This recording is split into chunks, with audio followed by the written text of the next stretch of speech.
చేసినప్పుడు మీ అనుభవాలు? ఏం చేసామో మాకు తెలియదు. నిజమే చెప్తున్నాను. ఎందుకంటే చెప్పేది చేసేది అంతవరకే తప్ప ఇక బాలన్నతో ఉంటే మాకు షూటింగ్ చేసినట్టు ఉండదు, ఆడుకోవటానికి వచ్చినట్టే ఉండేది. అంటే చాలా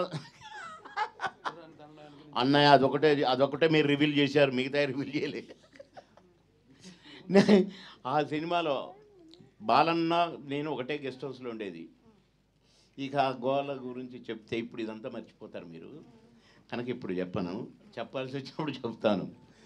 మీరు అడిగిన దానికి అసలు ఈ సినిమా గురించి చెప్పాలంటే బాలన్న 2 క్యారెక్టర్స్లో అసలు అది వర్ణనాతీతం. అంటే బ్లడ్ దానికి నా దేవుడు, నా ఎన్టీ రామారావు గారి దేవుడు, ఇక మా నాన్న మా అమ్మ అన్నగారి అభిమానులు, అక్కడి నుంచి నేను అభిమాని చిన్నప్పటి నుంచి. ఆ బ్లడ్ ఈ బ్లడ్ అమ్మో. ఆ ఫైట్స్ చేసేటప్పుడు కన్నా మీరు చూస్తే, ఆ గుర్రాలు నడిపేటప్పుడు మీరు చూస్తే అసలు చాలా చిత్ర విచిత్రాలు అనుకోండి అవన్నీ. కానీ ఈ సినిమాలో బాలన్న ఫైట్ కానీ, ఆ కృష్ణదేవరాయలు గారి ఆ సీన్ అండి, ఆ సీన్లో 2 క్యారెక్టర్లు అసలు కనులు మిరుమిట్లు గొల్లపటం అంటారు చూసారా, అది జరిగింది.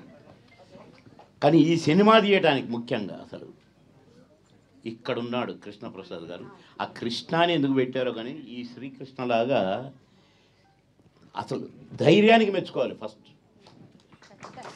ఆదిత్య 369 ఏముంది అనే అనిపిస్తుంది. కానీ పుస్తకం తెరిస్తే సంగీతం శ్రీనివాసరావు గారు వారు సృష్టించిన ఆ సృష్టి ఇక్కడ కనపడుతుంది. ఆయన ఎప్పుడు ఆయన ఏదన్నా అనుకుంటే దాన్ని నెమరు వేసుకుంటూ అసలు ఈ సినిమా గురించి 1 కాదు 2 కాదండి.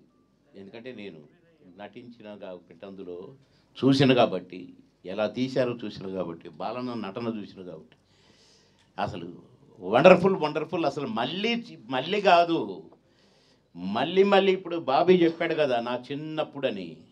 ఇప్పుడు వాళ్ళ పిల్లలు కూడా మళ్ళీ పిల్లల్ని కానీ అప్పుడు కూడా ఈ ఆదిత్య 369ని కొత్త సినిమాగా చూస్తారు. అది మాత్రం గ్యారంటీ. సేమ్ అదే పాల బుగ్గలు మా బాలన్న, అదే మీసం, అలాగే కనపడతాడు.